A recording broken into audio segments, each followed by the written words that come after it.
उसको मेजर करने के लिए वो टेप का यूज करते हैं, प्लॉटिंग करने के लिए कितना लंबाई है चौड़ाई के लिए। यदि हम किसी मतलब या नीडल का माप लेना है तो हम उसको स्टील रूल के या टेप के द्वारा से हम उसका माप नहीं ले सकते हैं।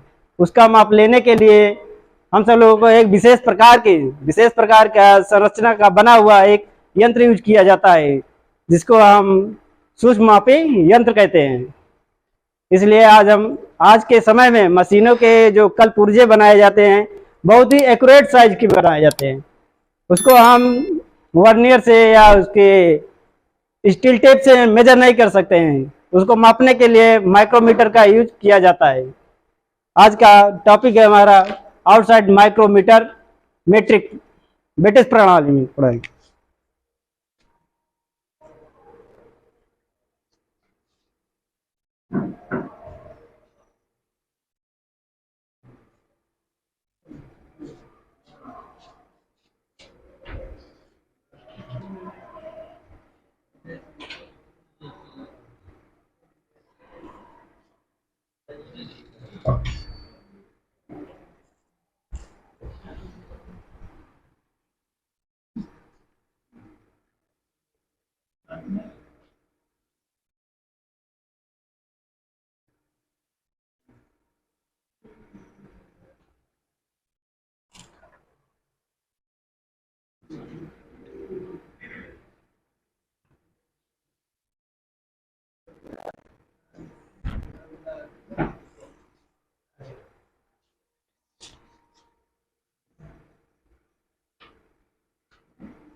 सूक्ष्म मापी यंत्र है, इसे हम क्या कहते हैं, इसको सूक्ष्म मापी यंत्र किसे कहते हैं? आज के समय में मशीनों के पार्ट जो हैं कुछ एक्यूरेट साइजों में बनाए जाते हैं। जैसे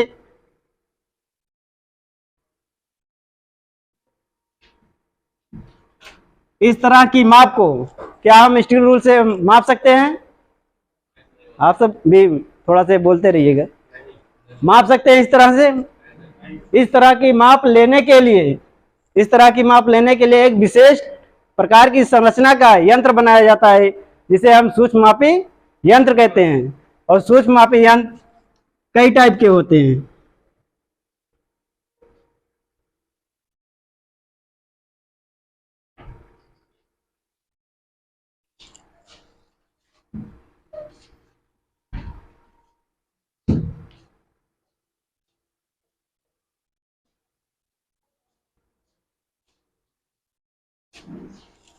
सूक्ष्म मापी यंत्र कई टाइप के होते हैं, जैसे vernier caliper,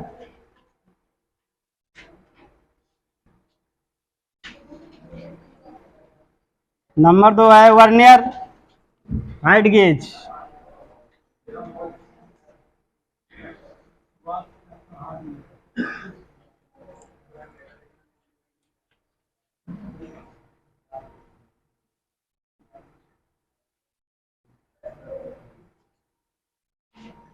vernier height gauge,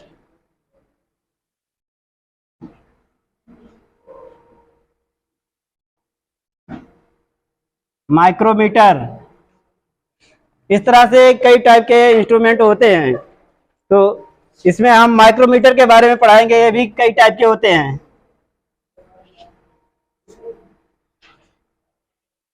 एक होता है इनसाइड,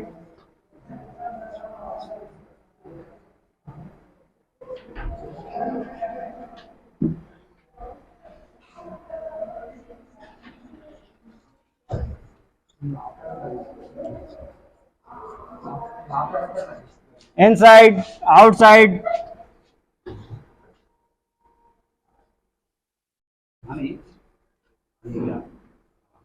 डेप्थ माइक्रोमीटर। इस तरह से कई भी टाइप होते हैं इसमें भी। अब हम इसमें से आपको पढ़ाएंगे आउटसाइड माइक्रोमीटर। आउटसाइड माइक्रोमीटर में दो सिस्टम के आधार पे होते हैं, एक होता है ब्रिटिश, दूसरा होता है मेट्रिक।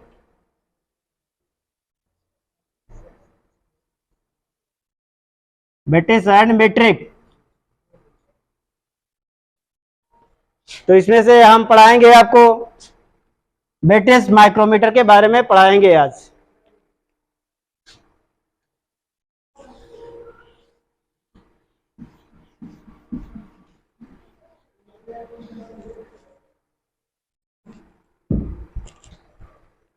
इसके ऑब्जेक्टिव्स हैं,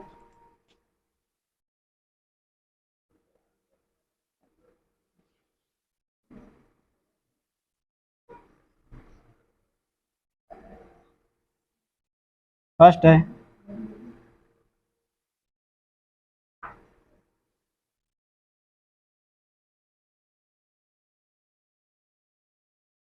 इंट्रोडक्शन, सेकंड नंबर है मटेरियल,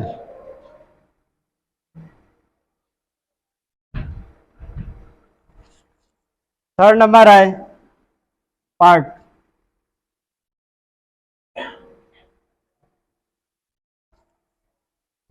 पार्ट के बाद में आएगा आपका पार्ट्स,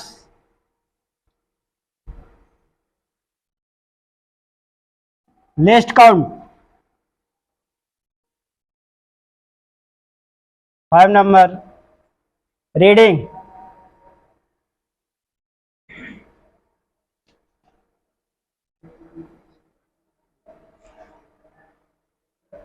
सिक्स नंबर आएगा आपका प्रिकॉशन,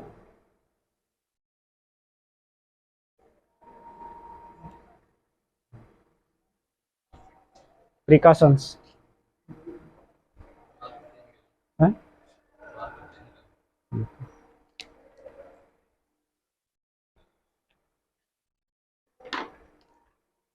इंट्रोडक्शन में है आउटसाइड माइक्रोमीटर एक सूक्ष्म मापी यंत्र है या डायरेक्ट मेजरिंग इंस्ट्रूमेंट है, डायरेक्ट प्रिसिशन मेजरिंग इंस्ट्रूमेंट है, जिसके द्वारा से हम मेट्रिक सिस्टम में 0.01 mm तथा ब्रिटिश सिस्टम में 0.001 इंच तक इससे माप ले सकते हैं। और इसका खोज जो है जीन पाल्मर ने 1848 ईस्वी में इसकी खोज किया था। ये फ्रांस के वैज्ञानिक थे। ये हुआ इसका इंट्रोडक्शन। मटेरियल में होता है या इनवार स्टील का बना होता है, जिसमें 36% इसमें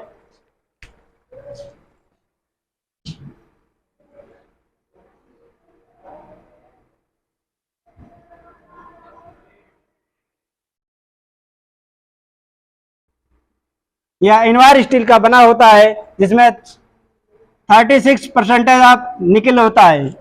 इतना परसेंट 36% निकल होने की वजह से इसमें रस्ट नहीं लगता है। इसकी ये विशेष खासियत है, मतलब पहचान यही होता है। यस। और थर्ड नंबर आता है इसके पार्ट्स, इसके कंस्ट्रक्शनल पार्ट्स हम देखते हैं। फ्रेम जो है हमारा सी या यू के आकार का,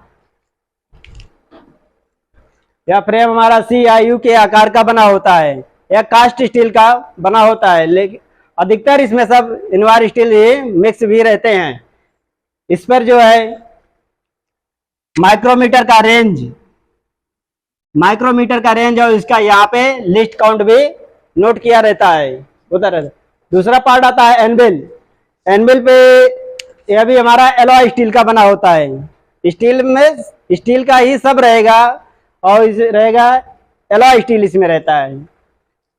और इसके मापक फेस पर कार्बाइड की टिप लगी होती है। टिप इसलिए लगी होती है, अगर टिप हम नहीं लगाते हैं इस पे, तो जो हम जॉब को मेजरमेंट करते हैं उसको बार बार अगर हम चेकिंग करते रहते हैं तो उसका हमारा फेस जो है घिस सकता है। उस हमारा मतलब एनविल का टिप ना घिसे, इसके लिए हम कार्बाइड टिप का यूज करते हैं।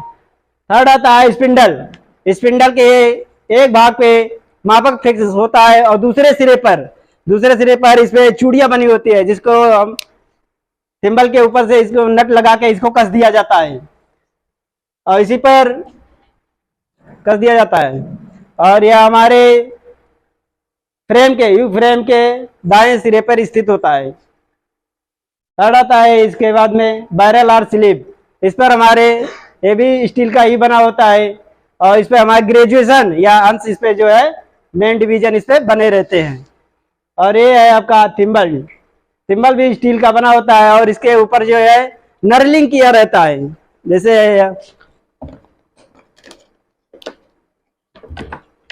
ये देखिए इस पे नर्लिंग किया हुआ है।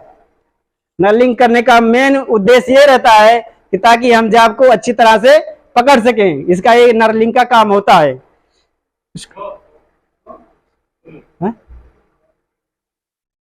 उसके बाद में उसके पीछे थिम्बल के पीछे हमारा रैचेट स्टाफ होता है। रैचेट स्टाफ होने का ये मतलब रहता है कि हम जब जाब को इसमें मेजरमेंट करते हैं तो उसका जाके उसमें जाब में दोनों फेस के साइज में आ जाता है।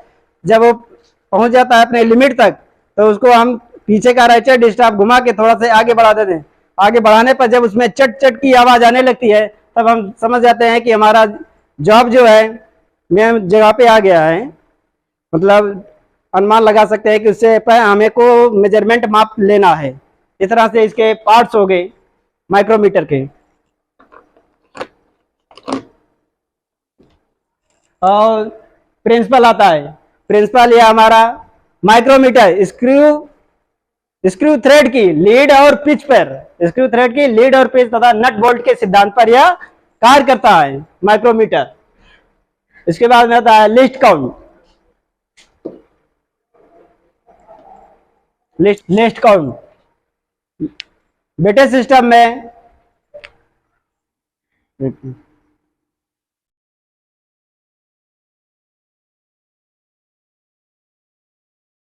माइक्रोमीटर के ब्रिटिश सिस्टम में 1 इंच का बना रहता है। वो स्लिप पर निशान जो है 1 इंच के बने होते हैं। 1 इंच को उसको हम 10 बराबर भागों में बांटते हैं। 10 बराबर भागों में बांटते हैं तो इसका एक भाग का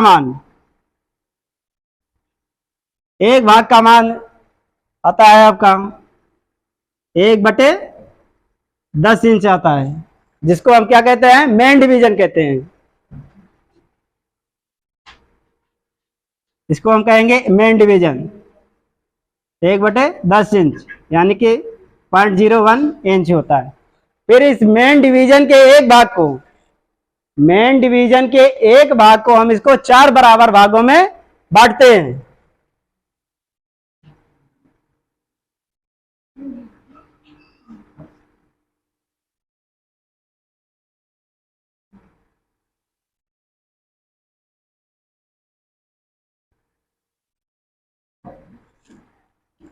एक भाग का मान एक भाग को 4 बराबर भागों में बांटते हैं। इस तरह से अगर 10 भाग हैं तो टोटल भाग कितने हो जाएंगे 40 भाग हो जाते हैं, तो जिसको हम कहते हैं सब डिवीजन।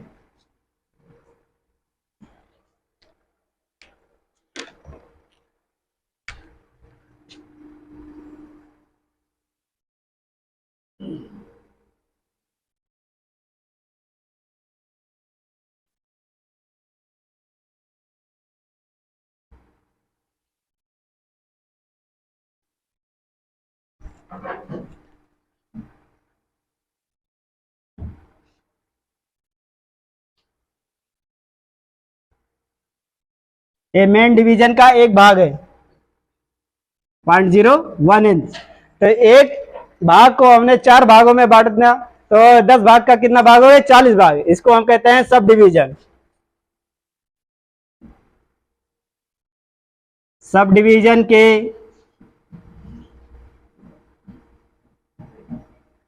कुल भागों की संख्या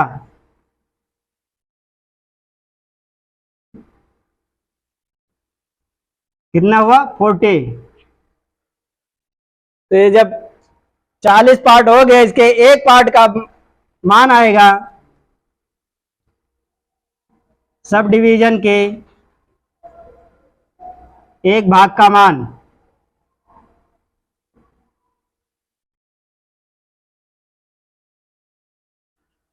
1/40 इंच यानी कि 0.025 इंच आएगा। 0.1 के 4 पार्ट हुए। 4 पार्ट होने के बाद में इसका एक भाग का मान आएगा 0.025, दूसरा आएगा 0.050, तीसरा आएगा 0.075, फोर्थ आएगा 1.1 इंच आता है। अब इसका थिम्बल पर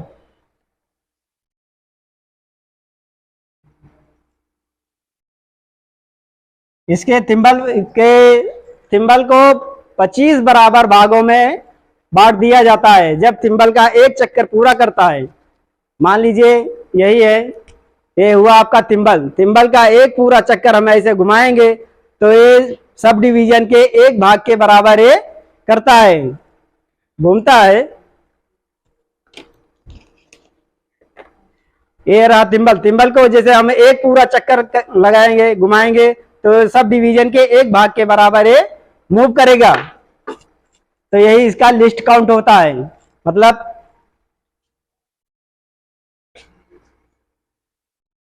थिम्बल पर हमारे कितने निशान होते हैं? 25 डिवीजन होते, भाग होते हैं। 25 थिम्बल डिवीजन इक्वल टू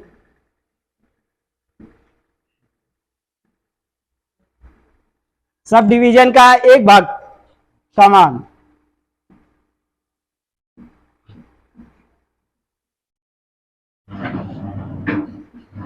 एक भाग का मान, तो एक भाग का मान कितना आया है? 1/14 इंच।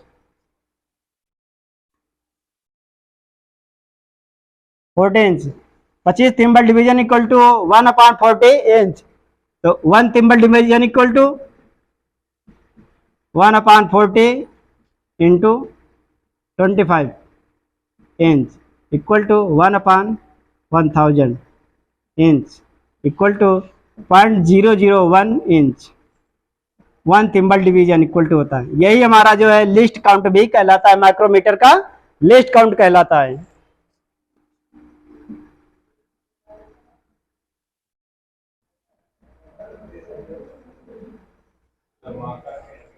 हाँ?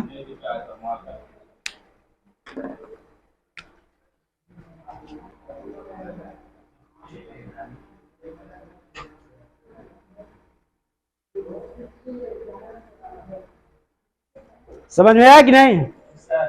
नहीं यार, फिर से बताइए, फिर से इसको।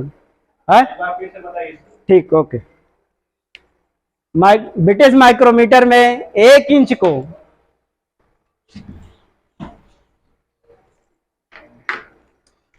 रीडिंग के लिए सबसे पहले आपको उसमें रेंज देखना पड़ेगा।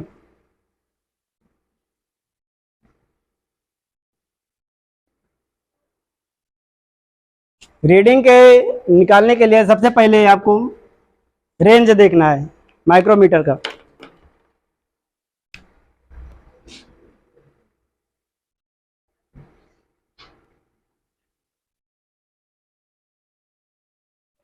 रेंज देखेंगे। दूसरे नंबर इसका देखेंगे हम जीरो रीडिंग।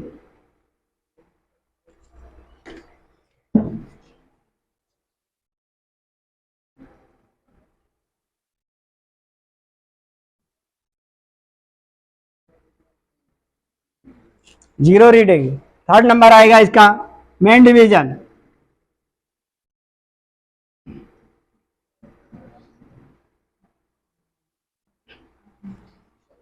फोर्थ नंबर आएगा सब डिवीजन।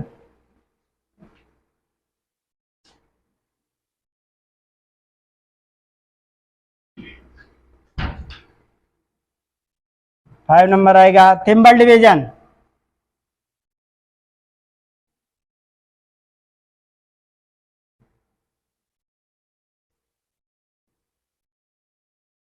अब रेंज हम किसे कहते हैं? किसी माइक्रोमीटर की न्यूनतम तथा अधिकतम माप को हम माइक्रोमीटर का रेंज कहते हैं। और सेकंड में जीरो रीडिंग आता है। जीरो रीडिंग हम किसे कहते हैं? जहां से कोई माप की स्टार्टिंग पॉइंट होता है उसको हम कहते हैं जीरो रीडिंग। जैसे मान लीजिए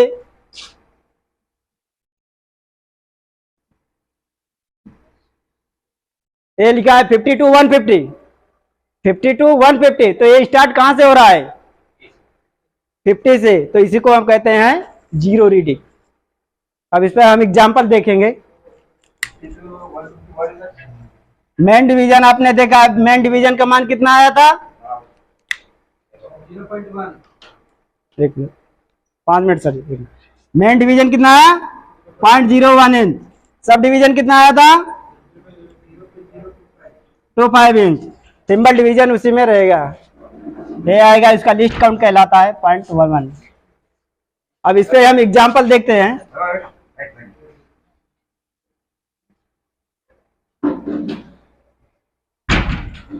इसका रेंज में आते हैं सर जी, 0 to 1 इंच, 1 से 2 इंच, 2 to 3 इंच, इस तरह से इसका रेंज में आता है। 0.587, इस तरह से एग्जाम्पल हम सॉल्व करते हैं।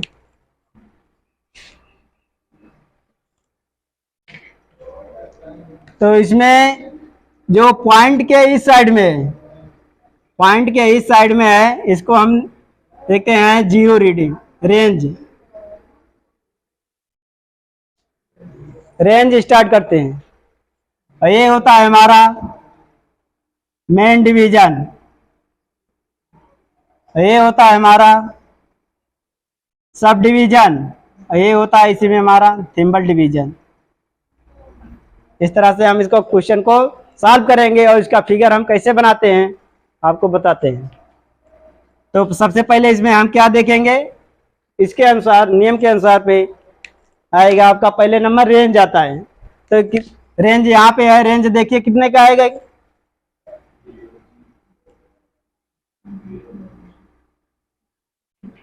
रेंज आएगा 0 से 1 इंच के बीच में आएगा ये मान, ठीक।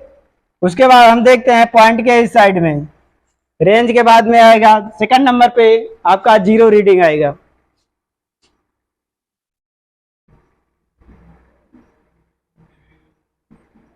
जीरो रीडिंग हम लिखते नहीं, लेकिन समझने के लिए यहाँ पे जानकारी के लिए बताया जा रहा है। 0 रीडिंग हो जाएगा इसका 0.00, इस तरह से।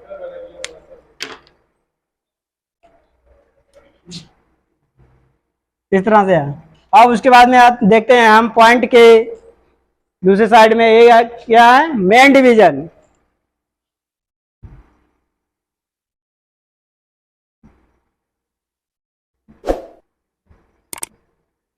मेन डिवीजन हो जाएगा 0.500, ये हुआ मेन डिवीजन। अब इसके बाद में ये हमारा कितना है, सब डिवीजन में जाएंगे। सब डिवीजन के एक भाग का मान कितना आया था, कितना आया था बताइए, हाँ? सब डिवीजन ये है, इसका एक भाग का मान आएगा 0.025, और दूसरे पार्ट में आएगा 0.05, तीसरे में आएगा कितना 75। तो ये देखेंगे इसका रेंज कितना है 87 में हमारा किस में जा रहा है, थर्ड वाले पार्ट में। तो थर्ड वाले पार्ट में आएगा, इसको हम उसमें से घटा देंगे, माइनस कर देंगे।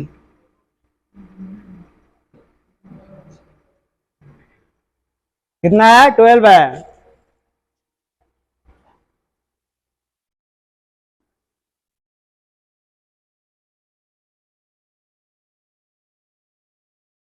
जीरो पॉइंट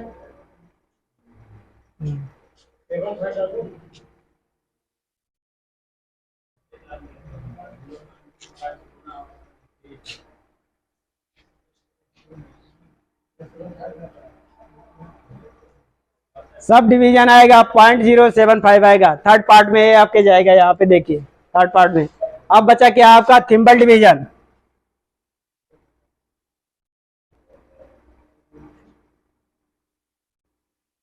थिम्बल डिवीजन कितना बचा है 12।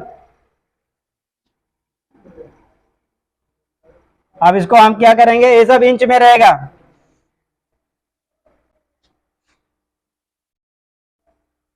टोटल करेंगे इसको 5 2 7 7 1 8, ये हो जाएगा 5, ये हो जाएगा 0, इतना इंच में आएगा। समझ में आया कैलकुलेशन? नहीं आया बताइए, समझ में नहीं आया उज्जा। आया। ओके, अब इसका हम डायग्राम कैसे बनाएंगे उसमें।